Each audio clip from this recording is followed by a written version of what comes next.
Boa tarde, estamos de volta. Já acertamos tudo. Já vamos adicionar Solange aqui. Estar aqui conosco para começarmos aí a nossa conversa. Estão todos nos vendo? Boa tarde, Solange, seja bem-vinda. Boa tarde. Eu vou colocar o fone aqui para. Acho que fica Tá melhor, todo né? mundo, tá todo mundo bem? Tá dando para ver eu e a Solange? O som está bem? Está bom? Boa tarde. O pessoal está me ouvindo também? Eu coloquei o fone agora. Dei um retorno para a Cris aí, se estão todos ouvindo.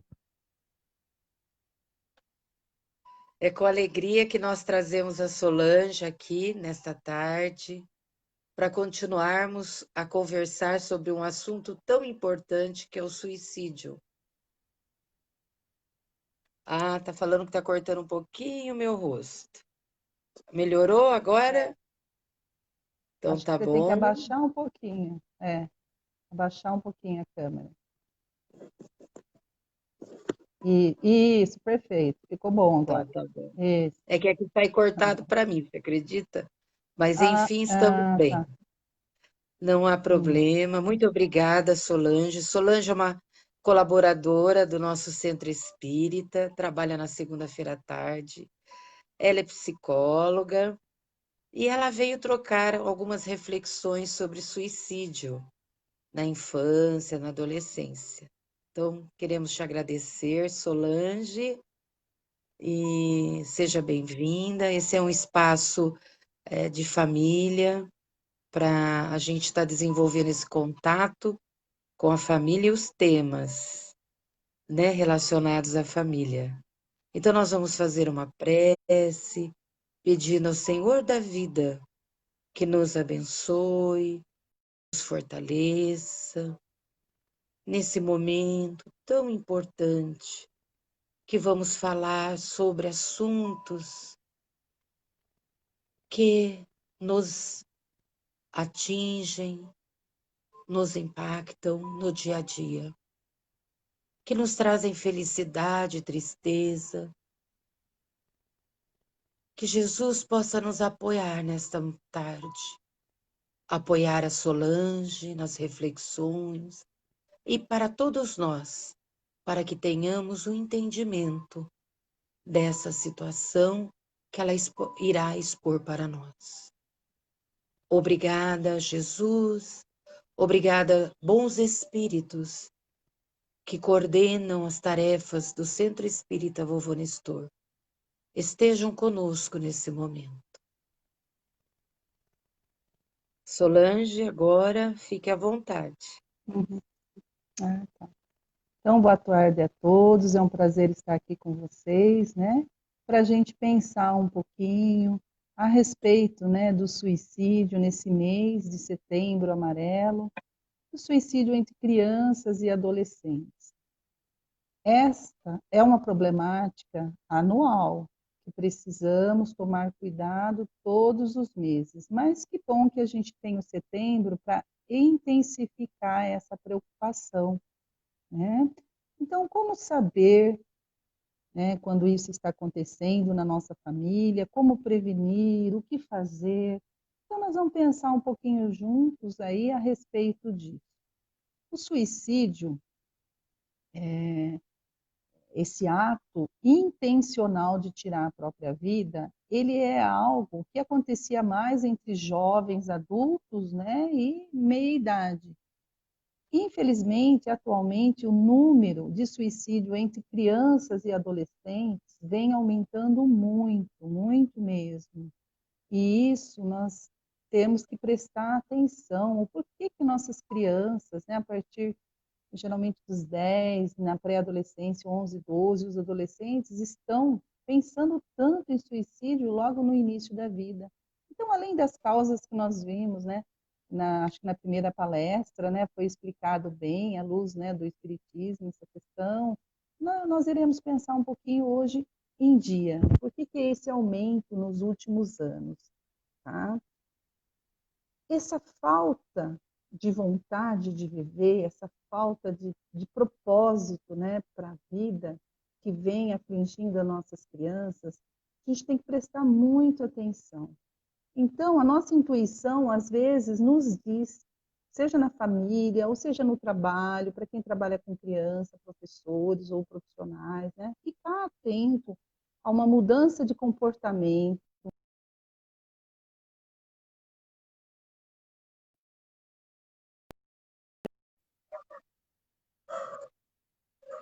Fica quietinha, fica triste, chora,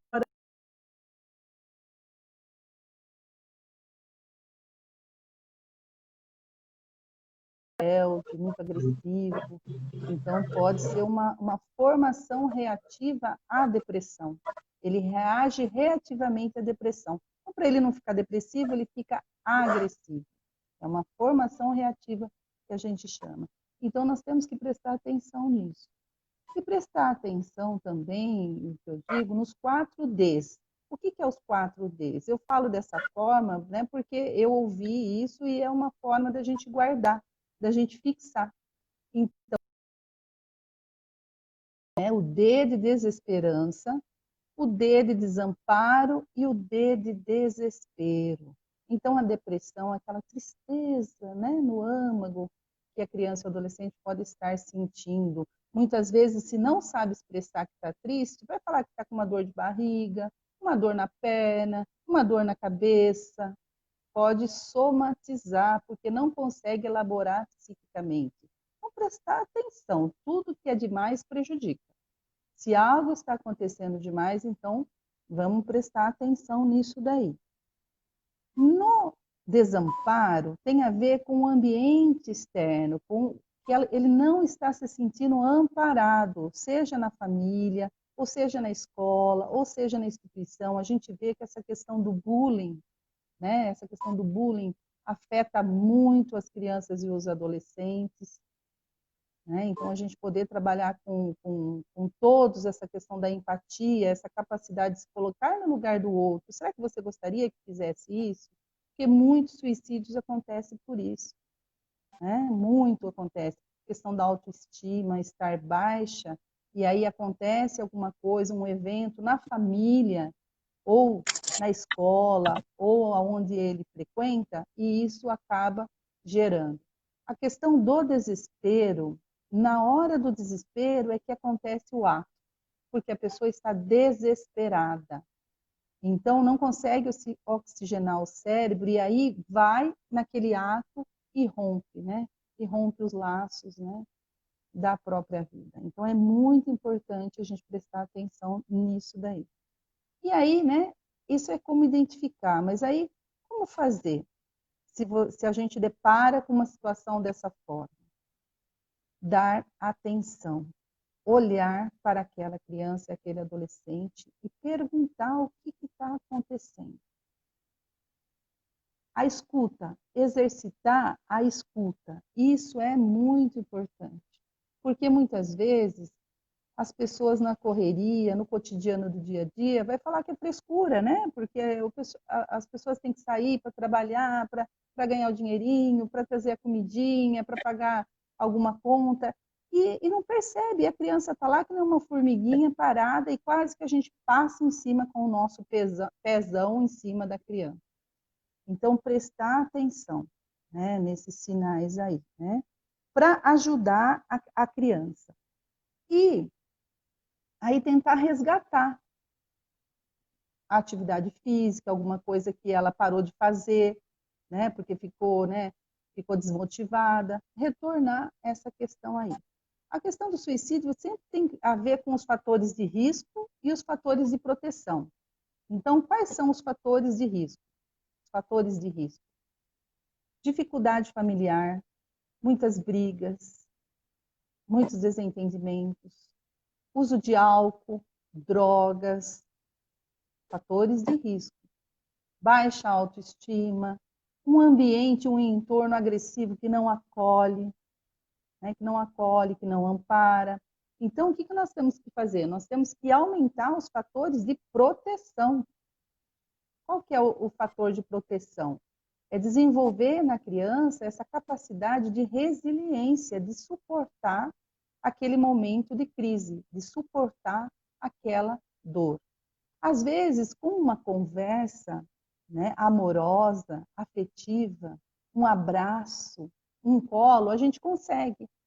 Às vezes, não. Às vezes, a gente tem que procurar, né, ajuda profissional. Ajuda profissional. Então, a coordenação da escola, se tiver numa entidade, né, a assistente social, ou a psicóloga, ou encaminhar para o posto de saúde, ou encaminhar para o pronto-socorro, se for um caso mais grave, e já está desesperado e que precisa, talvez, tomar uma medicação. Tem o CVV, né, que é o Centro de Valorização à Vida 188, que funciona 24 horas. O que não pode é achar que não tem importância. Então, nós temos que fazer essa rede de proteção para as nossas crianças e os nossos adolescentes. Lógico que para os adultos também, entra também, mas aqui nós estamos falando na família da criança e do adolescente, né? Então, para o adulto também. Mas tem que aumentar essa rede de proteção. Então, se o pai, a mãe ou algum familiar percebe alguma coisa e já tomou as providências cabíveis e não aconteceu uma mudança, tem que procurar ajuda especializada. Aí do psicólogo, do psiquiatra, na casa espírita também tem um atendimento fraterno, né? Tem um atendimento fraterno que pode ser ouvido, pode ser escutado, mas um atendimento não anula o outro. Porque se tem o risco de tirar a própria vida, tem que entrar, muitas vezes, com ação medicamentosa e com tratamento intensivo. Intensivo. Então, isso é muito importante a gente lembrar. Tá? Agora, uma coisa muito interessante, que além de amparar, acolher, ancorar, acalmar e amar, o que nós estamos descobrindo nos últimos tempos? Que o exercício da espiritualidade é um fator protetivo, é um fator que protege muito. Então, isso é muito importante. Então, cuidar, né, do psicológico, né, e também desenvolver esse lado da espiritualidade na criança. Isso nos faz pensar no quanto é importante, né, a evangelização infantil, os grupos de jovens, para a gente ajudar a prevenir o suicídio, a prevenção. Para quê? Para a gente auxiliar na formação da personalidade. Né? Então, isso ajuda a integrar a personalidade, uma sensação de pertencimento a uma instituição. Então, vai ter aquele grupo, vai ter, de repente, aqueles ensinamentos, às vezes o conflito está dentro da casa, então tem a possibilidade de compartilhar num outro local. Então, isso é muito importante. Essa questão da espiritualidade servir como fator de proteção contra o suicídio, né, contra as outras doenças também, contra os outros transtornos mentais também. Mas hoje, especificamente, nós estamos falando do suicídio. Eu assisti recentemente, né, uma palestra com 3 psiquiatras, né, e que eles demonstraram vários estudos sobre a importância da espiritualidade como fator protetivo, né, contra a ideação suicida e o suicídio. Em geral, nos adultos, e também trouxeram algumas pesquisas em relação às crianças e os familiares das crianças. Né? Então, eles comprovam que exercer uma espiritualidade, né, exercer uma espiritualidade, seja no íntimo do seu quarto, ou seja no centro espírita, ou em alguma instituição, isso causa na pessoa uma resiliência maior de estar enfrentando essas adversidades da vida. Tá? E diminui a ideação suicida, né, e a tentativa de suicídio de 5 a 7%. Então, é um número significativo, né? É um número de 5 a 7% diminui. É grande. E foram pesquisas, né? Uma foi em Harvard, exercer a espiritualidade espiritualidade, ir em algum lugar religioso diminui 5 vezes. Essa pesquisa mostrou, né, que 5 vezes a possibilidade de suicídio. E como serve como fator de proteção contra. Porque fortalece a personalidade como um todo e aumenta essa resiliência, essa flexibilidade diante, né, da dor. Porque o que ele quer é tirar a dor. Só que nós sabemos que a vida continua, né? E que não vai tirar essa dor. Então, a crença também na vida após a morte também é um inibidor. A crença na vida após é um inibidor, né? Desse pensamento suicida. Por quê? Porque ele quer tirar a dor. Mas se a vida continua, quer dizer que vai ter as consequências, né? Então, isso inibe também.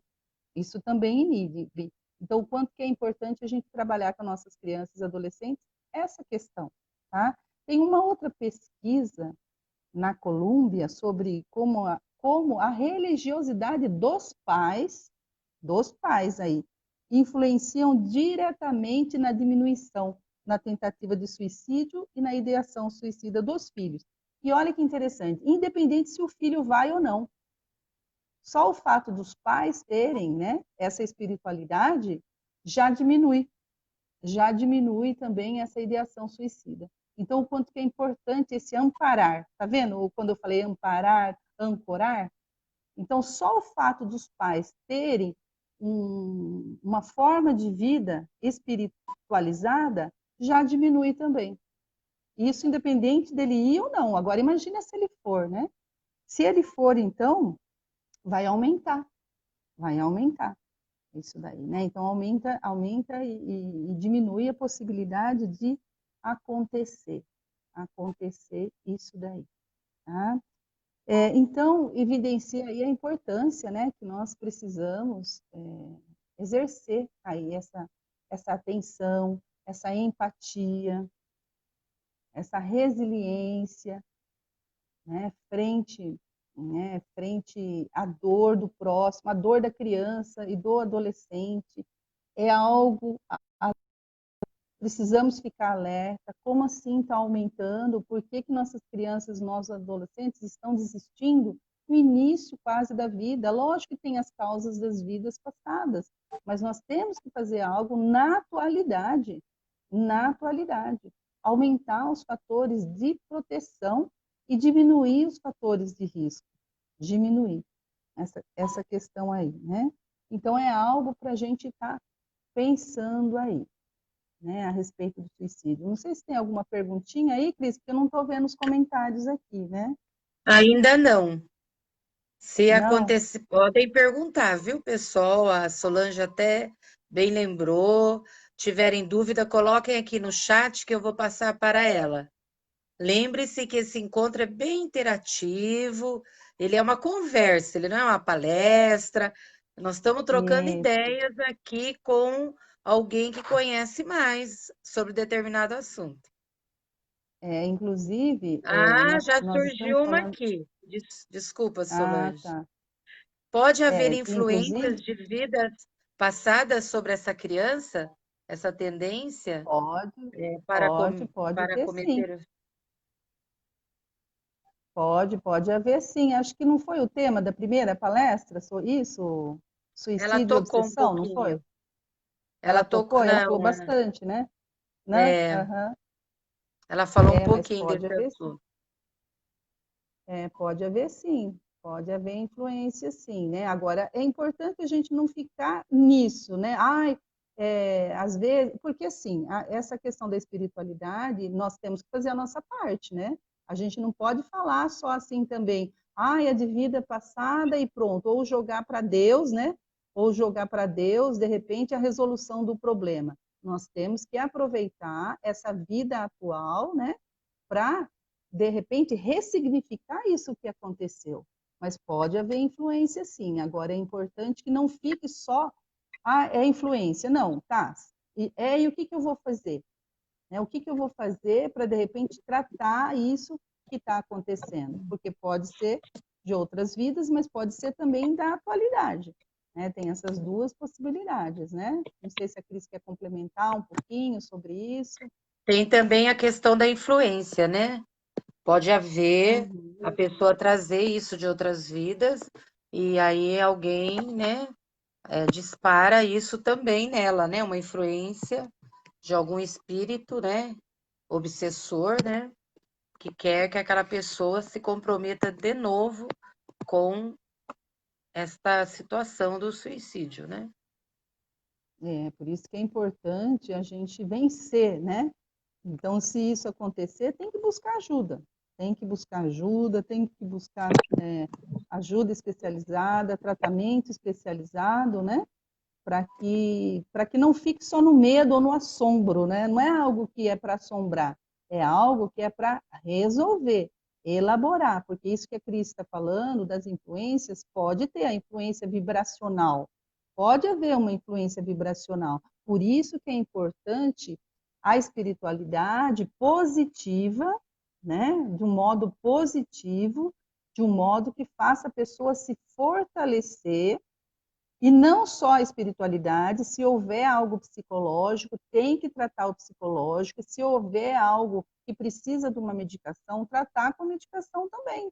Então, a gente não pode esquecer que saúde é um estado de completo bem-estar biopsicossocial, e podemos incluir o espiritual também, né? Porque o bio cuida do corpo físico, alimentação, água, né, psíquico, da mente e da emoção, de como que aquela pessoinha, né, está lidando com seus conflitos emocionais.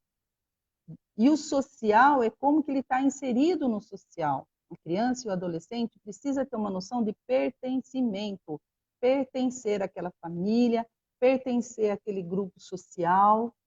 E se ele percebe que algo não está bem, que algo está meio que se sentindo, né, é um extraterrestre, né, tem que ver o porquê.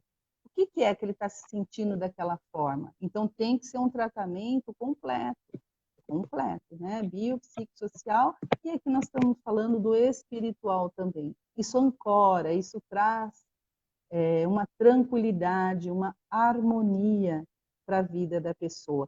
Lógico que não pode ser algo obrigatório, mas tem que ser algo que tem que deixar florescer, né? Essa força de vida, e não força de morte.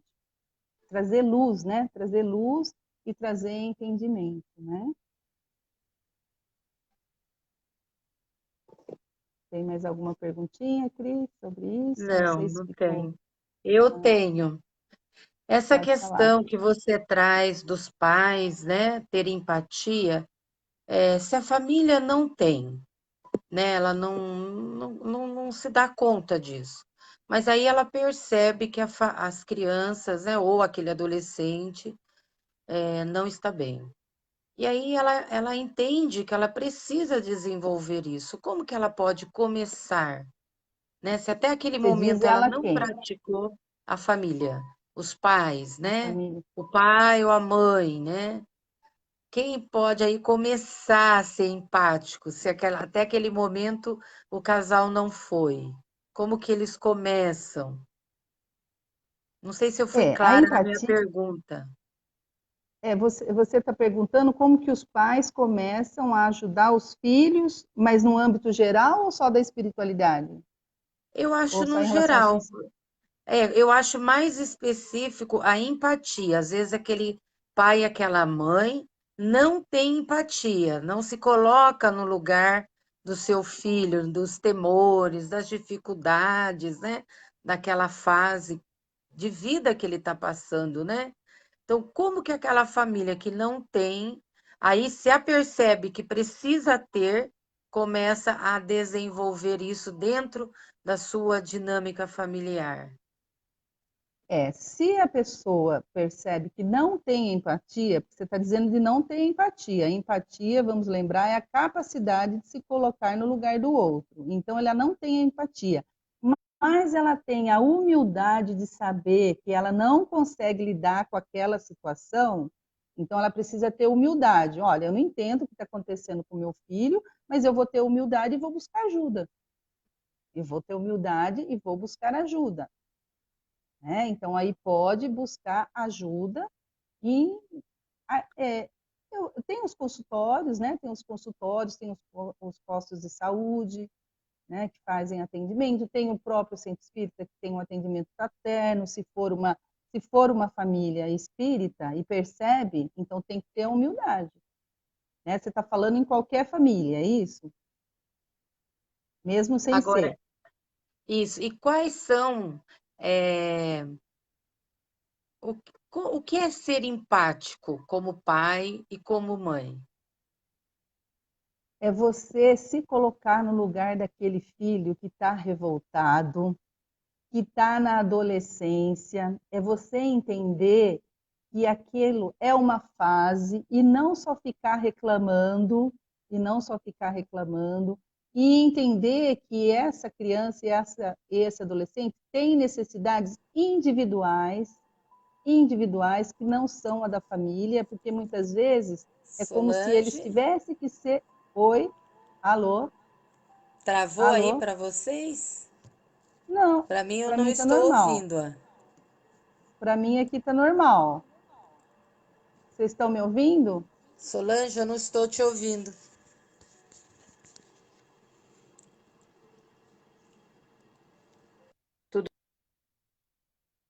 Tudo bem, Solange? Tudo, aqui estava normal. Você não estava me ouvindo? Olha, a Não, Sueli não está falando que estava estava. normal para ela. A Ah, Sueli então tá falou que bom. estava normal. Que bom. Era só comigo, então. Perfeito. É, é. Então é se colocar mesmo nesse lugar, né, e ver e de repente tentar entender o que está acontecendo e aí buscar ajudas, né, que os recursos, as ferramentas que eles têm. Né? E se não estão conseguindo lidar, é buscar uma ajuda mesmo. Tem terapia familiar também. Também tem Hum, terapia familiar, né? Onde todos participam. Né? Então, é algo bom também. Né? Não sei se eu respondi sua pergunta. Respondi? respondeu muito Ah, perfeitamente. então, é importante isso, né, gente? Porque, olha, nessa atualidade, essa questão do suicídio vinha aumentando, né? A depressão a gente sabe que é o mal do século. E o que leva, em primeiro lugar, ao suicídio é a depressão. E, em segundo, talvez o uso de álcool e drogas. Então, nós temos que prestar atenção nesse pedido de socorro dessa geração também, né? Temos que prestar atenção e a gente tem que fazer a nossa parte no coletivo, porque aí é no coletivo. Lógico que a gente pode ter no individual, na família, esse tipo de problemática, mas é algo coletivo. E a gente vê que a ciência já está vendo a importância da espiritualidade, a gente desenvolver essa espiritualidade. Então, é trabalhar, sim, o emocional, o psicológico, mas também aumentar, né? Aumentar essa capacidade aí de... Porque, assim, na nossa época, quando a gente sofria, a gente ficava com uma dor de cotovelo, né? A gente ouvia uma música de dor de cotovelo. Hoje eles não têm. Hoje eles se cortam quando eles estão sofrendo. Eles se cortam, eles se drogam, eles se embebedam, porque eles não aguentam ficar, entre aspas, na fossa, igual a gente ficava. A gente ficava, né? Hoje não. Hoje, a capacidade de suportar a dor diminuiu a tolerância. Diminuiu a tolerância. É algo que a gente observa na atualidade. Você Né? acha que o fato de não lidar bem com a frustração, né, com a criança e o adolescente, tem essa propensão ao suicídio? Tem, tem. Eu acho que sim, né? Com a frustração, se frustrar, porque todos nós somos frustrados. A frustração, tem uma autora psicanalista, Melanie Klein, ela fala que a frustração é a base da realidade. Por quê? Porque é ela que vai mostrar para a criança que ela não pode tudo, que ela não é Vossa Majestade o bebê, né? Que tem que fazer cocô no piniquinho, porque senão a mamãe fica brava, né? Então, agora, essa geração, eu acho que assim, nós saímos da rigidez para a permissividade. É porque antes nada podia, não era? Não era aquele sistema de família rígido, não, lugar de criança. Ó, não era assim, na minha época eu falava assim, não fala certo assunto, né? Era assim, tem gente descalço. Então, ou o pai e a mãe só olhava, a criança saía. Então, pulou de um extremo para o outro, para a permissividade. Tudo pode. Ah, não, agora a criança às vezes pode tudo e o pai e a mãe sai e fica reinando, né? Fica reinando e aí a criança se sente insegura. Imagina uma criança, um adolescente achar que manda. Quem que vai amparar? Quem que vai amparar? Então, as crianças, muitas vezes, essa baixa, tem um termo técnico que fala, é uma baixa tolerância à frustração. Isso é detectado em testes psicológicos, inclusive, essa baixa tolerância à frustração. E aí a criança não aguenta mesmo, né? Então, nós temos que fortalecer o ego, que a gente fala, né? Fortalecer o eu das nossas crianças e dos nossos adolescentes. E eu vou dizer uma coisa para vocês: virtualidade não fortalece. Virtual, né? Deixar muito a criança no virtual, no celular, porque fica quietinha, né? Ela está quietinha, mas você não sabe o que ela está olhando. Dá muita informação e pouca formação de ego, pouca formação de personalidade. Então, nós precisamos achar ainda o equilíbrio nisso, porque o virtual, não é que o virtual é do mal, o virtual é maravilhoso, a gente faz aulas online, a gente assiste palestra, nós não estamos aqui no virtual, só que tem que ser, de repente, coisas edificantes também, salutares, e não só no lado espiritual, mas no lado também de estar vendo algo a respeito de virtudes, de bons hábitos, né? E não só modismo, porque essa época é muito assim do ver, do ver. O que eu estou vendo? Se eu estou vendo uma adolescente mais bonita que eu, que tem um corpo mais bonito que eu, e eu me sinto feia e minha autoestima é baixa, ou o menino, nossa, olha aquele lá, o corpo daquele, e o meu eu sou magrela, eu tenho espinha, eu tenho isso. Então isso mexe muito, afeta muito a autoestima. E se você vê nas mídias, só tem coisa bonita, né, aparecendo. Todo mundo tira a foto mais bonita. Ninguém tira foto quando está com dor de barriga, né? E isso gera uma competitividade muito grande e uma falsa ideia de que o outro é melhor que você. Sabe aquela história? A grama do vizinho é mais verdinha? E aí depois você vai descobrir que a grama é de plástico. Por isso, né, que não fica velho. Então, a gente tem que resgatar isso daí, né? Porque senão fica muito competitivo para nossas crianças, os pais nos celulares e as crianças, né? Tem várias campanhas, né? Campanhas da criança pedindo atenção, pedindo, né, ajuda. Será que ela é tão desinteressante assim que uma ferramentinha é melhor do que ela? Né? Então, a gente tem que prestar atenção nessa atualidade para a gente não cair nessas armadilhas aí, né, da tecnologia e do progresso, né? O progresso é para somar, não é para dividir, né? Uhum. Tem aqui uma outra pergunta, Solange, Uhum. que a Cláudia faz, que ela diz assim: como esse jovem ou essa criança não sabe lidar com a frustração, então ela se torna um adulto sem perspectiva, e enquanto ele chegando à fase adulta, ele pode cometer suicídio por falta dessas perspectivas, né? Porque ele não sabe Uhum. lidar com não sabe lidar com a vida, né?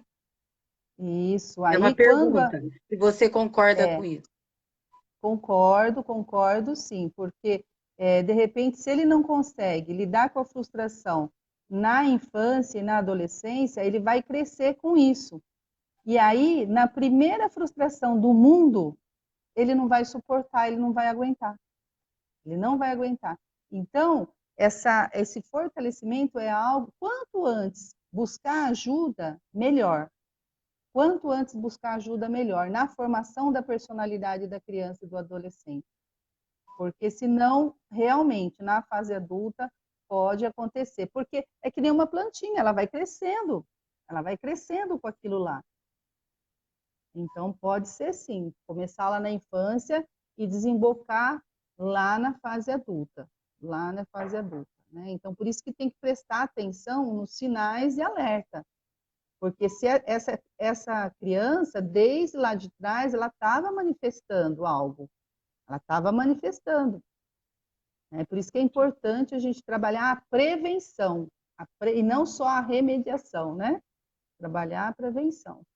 Que sinais de alerta seriam esses, Solange? Então, é aquele que eu falei da depressão, né? Daquela sensação Uhum. da depressão, da desesperança, do desamparo, do desespero, da rebeldia. Se é uma criança muito pequena, vai aparecer como uma dor de barriga, uma dor na perna, uma dor de cabeça. Sabe aquela dor que você leva no pediatra e não. Não, mãe, não tem nada. Não, não tem nada. Mas não é que não tem nada, tem tudo. Sabe por quê? Porque você tem que decifrar a dor. O que aquela dor de barriga está dizendo? Está dizendo que ela fica ansiosa diante de um evento? Né? Porque não é assim? Quando a gente fica muito nervosa, não tem pessoas, né, que não conseguem e fica suando frio ou dá dor de barriga. Então, o que no psicossomático aquela criança está dizendo para você? Ou uma dor de cabeça? Será que é uma criança muito preocupada com os conflitos familiares? Será que é uma criança que fica muito preocupada e dá dor na cabeça? Né? Tem criança que fica tão preocupada que dá alopécia, cai o cabelinho, cai o cabelinho. Então, é muito importante, né? Perceber uma mudança de comportamento, né? De repente, já tinha saído, não fazia xixi, quando é pequenininho, estou dizendo, né? Quando é muito pequenininho, né? Não fazia xixi na cama, voltou a fazer xixi na cama? Regrediu? O que é que está acontecendo?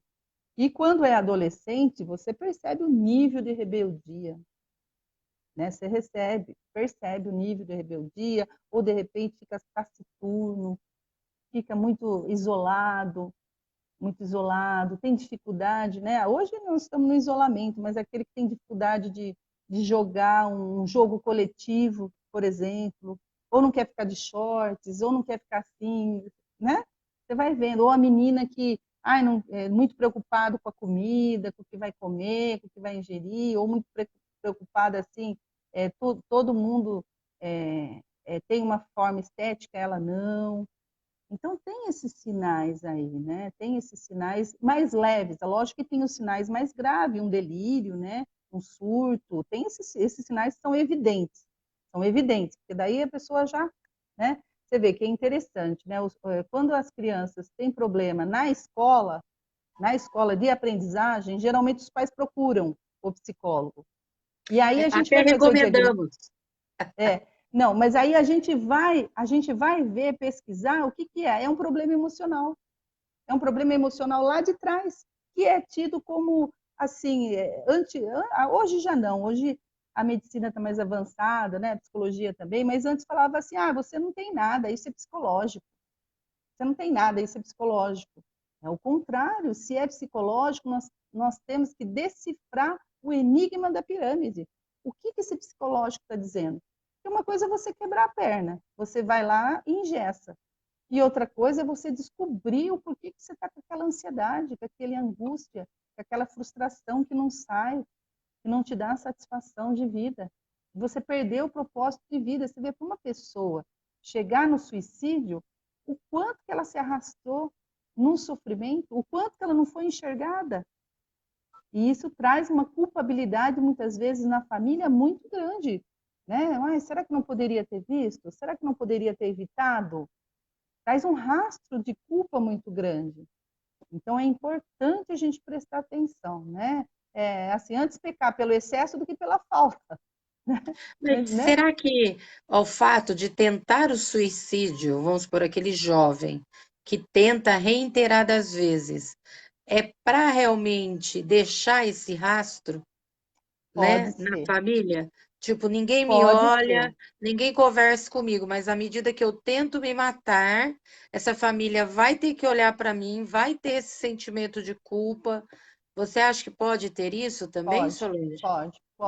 pode ser um modo drástico de chamar, né, a atenção dessa família para olhar para ele. Olha como eu estou sofrendo, olha, né, a que ponto, né? Se tentou várias vezes, né? Vamos dizer assim, né? Uma hora vai conseguir, porque vai ficar, né, tentando até quando? Então, sempre é um pedido de socorro drástico, sempre é um pedido de socorro, né? Então, em muitos casos é sim, né? Às vezes deixa até bilhetinho, né? Tem bilhetinho, me perdoa, mãe, não foi por sua casa, foi por causa de mim, ou isso e aquilo. Então, tem alguns casos que sim, né? Então, a gente tem que aprender, né? A gente tem que aprender com essas vivências dolorosas, né? É uma forma, assim, de não se culpar, mas de aprender, ó, né? De aprender, olha, é algo muito doloroso, né? Muito doloroso. Você acha que a automutilação também pode ser uma fase, uma pré-fase para um suicídio? Pode ser que sim, sim, porque uma automutilação, mutilação você está se cortando. Ela pode evoluir para um quadro, né, de suicídio, como não? Como não? Às vezes a pessoa está tão anestesiada diante da dor, diante da vida, que ela só sente quando ela se corta. Então é para mostrar que está vivo também, se corta. Mas já é um indício de uma extrema dor psíquica que não está conseguindo elaborar e está precisando se cortar para sentir. Então pode evoluir sim, como também pode, aí vai depender, né, dos recursos internos desse adolescente. Qual recurso ele tem? Por isso que eu estou dizendo que essa questão da empatia, né, de você poder trabalhar isso, da espiritualidade, é importante para fortalecer os fatores de proteção, porque pode evoluir como não pode evoluir, mas que é uma luz vermelha, é uma luz vermelha, porque se corta, pode ser um teste para cortar os pulsos,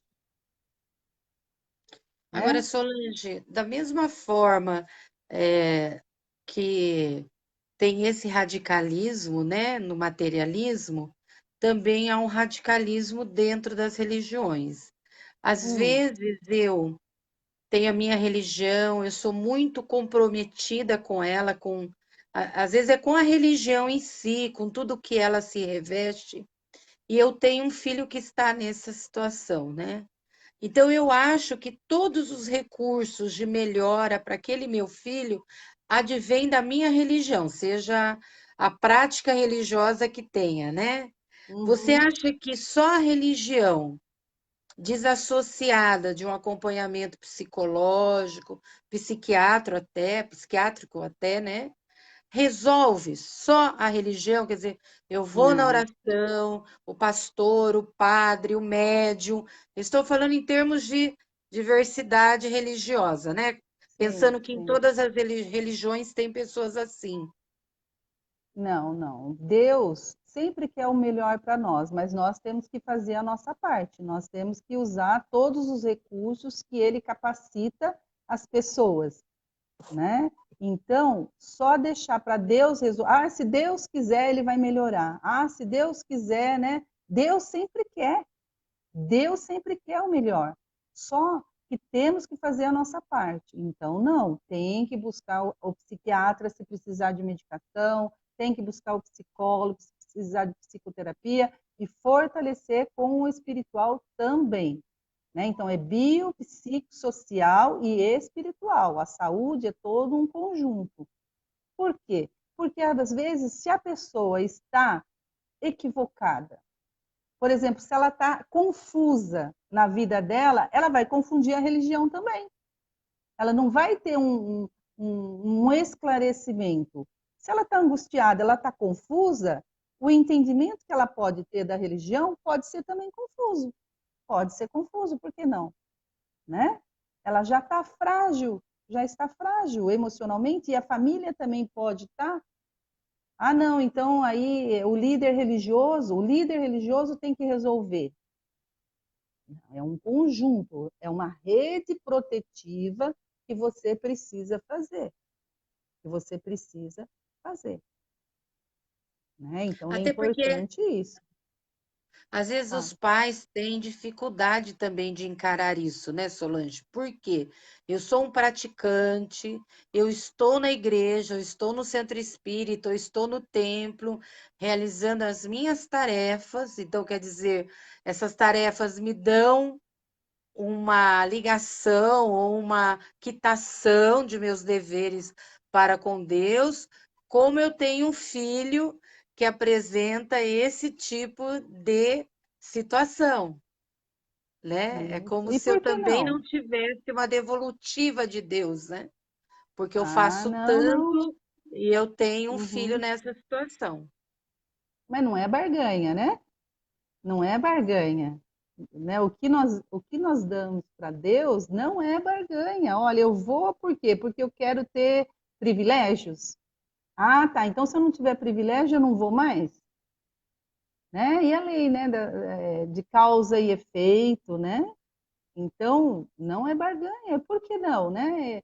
Uma vez eu ouvi uma pessoa, né, que ela teve um diagnóstico de câncer. E aí a esposa dela falou assim: Nossa, mas você é um homem tão bom, você é um homem tão generoso, você pratica caridade, por que você está com câncer? Aí o homem muito sábio falou assim: Por que não eu? Por que não? Por quê? Então, o que o ser humano tem que passar, ele vai passar. É lógico que ele pode prevenir, mas o fato de você ir na igreja, de você, né, não garante privilégios diante de Deus.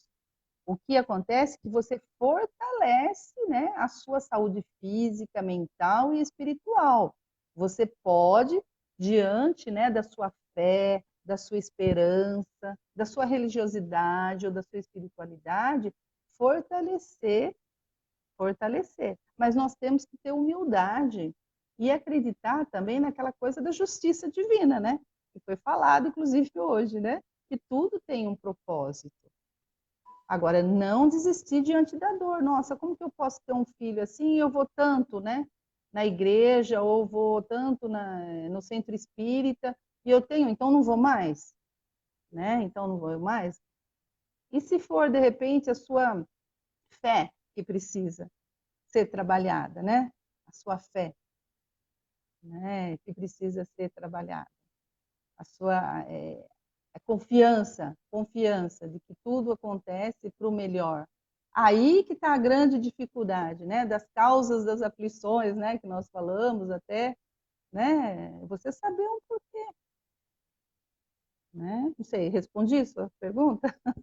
Muitas, É que a muitas. gente vai falando, vai se empolgando e às vezes pode até se perder, né? Alguém quer Ah, colocar mais alguma pergunta? Nós temos aí 4 minutinhos, 6 minutinhos. Querem escrever mais uma pergunta? Eu vou, enquanto vocês vão pensando, eu vou retomar um assunto que a Solange falou, muito en passant, né? E que para mim esse assunto é muito importante. É o valor para a criança e o adolescente da educação espírita, a uhum. evangelização, como as pessoas chamavam no passado. Como você vê isso, como até diante, né? Você já até falou, né? Como prevenção do suicídio, tudo, né? Mas queria que você reforçasse aí um pouco mais. Ah, é muito importante a gente trabalhar, né, com as crianças e com o adolescente, um sentido e um propósito para a vida, porque a espiritualidade e a religião traz isso. A espiritualidade é algo mais amplo, né? É algo mais amplo no sentido que você pode sentir dentro de você, que você pode sentir vendo a natureza, o sol, a flor, né? Você pode sentir no geral. A religiosidade já é dentro de uma instituição, né, que você vai organizar a sua espiritualidade de acordo. E é muito importante essa questão, né, das crianças e dos adolescentes, da gente poder trabalhar, porque dá um norte, né? Dá um norte. Nós iremos trabalhar com as crianças as virtudes, né? As grandes questões universais, porque a criança ela precisa de resposta na linguagem dela, ela precisa de resposta também. Então, é muito importante, sim, né? Seja no centro espírita, ou lá também nas outras religiões, tinha o catecismo, né? Ou tinha, acho que reuniões dominicais, né? E é importante. O Deus é um só, né? O Deus é um só. Os caminhos, né? Os caminhos que seguem, né? Mas é muito importante, sim, trabalhar essa espiritualidade, desenvolver essa capacidade na criança, porque iremos formar seres mais resilientes, mais fortes na personalidade e vai ter a espiritualidade, a fé no porvir, no que está por vir. Então, porque sai da lateralidade, você vai lá, né, para a verticalidade. Então, a criança e adolescente vai começar a olhar para cima e não do lado. E não o coleguinha, que roupa que tá, como que tá, começa a olhar para cima. Né? É muito importante, eu acho. Né, na minha opinião. Olha só o que a Adriana Marques está falando. Vou até ler aqui. É aquela nossa Tá. companheira da segunda. Minha avó fazia muita oração quando eu era pequena. E somente por isso eu já acreditava que estava protegida, me sentia muito amparada. Ó, tá vendo? O amparo, você vê? Pode ser a oração reservada no seu lar, o evangelho no lar, né? Você vê que isso traz, você vê a família, né? É a família que traz esse amparo. Uhum. Você quer falar suas palavras finais, que nós já vamos encerrar? As suas Ah, tá, eu considerações finais? agradeço. Tá, eu agradeço então a oportunidade de estar falando um pouquinho com vocês, né? Sempre de repente um desafio para a gente, né? Mas estamos aí, estamos aprendendo, né, Cris? Nessas Com versão certeza, com online. certeza. Eu agradeço. Foi um prazer falar um pouquinho com vocês sobre isso, né? Então, eu fico muito feliz. Agora nós vamos é, orar ao Senhor da vida, agradecendo a Ele as bênçãos da nossa tarde, essas reflexões tão importantes para nós, e que possamos levar todo esse aprendizado para a nossa vida diária. Obrigada, Pai. Abençoe a todos que aqui estiveram conosco, hoje e por todo sempre. Que assim seja. Então, a gente fica muito feliz. Um abraço a Uhum. todos, fiquem com Deus. Um abraço. Tchau. Tchau.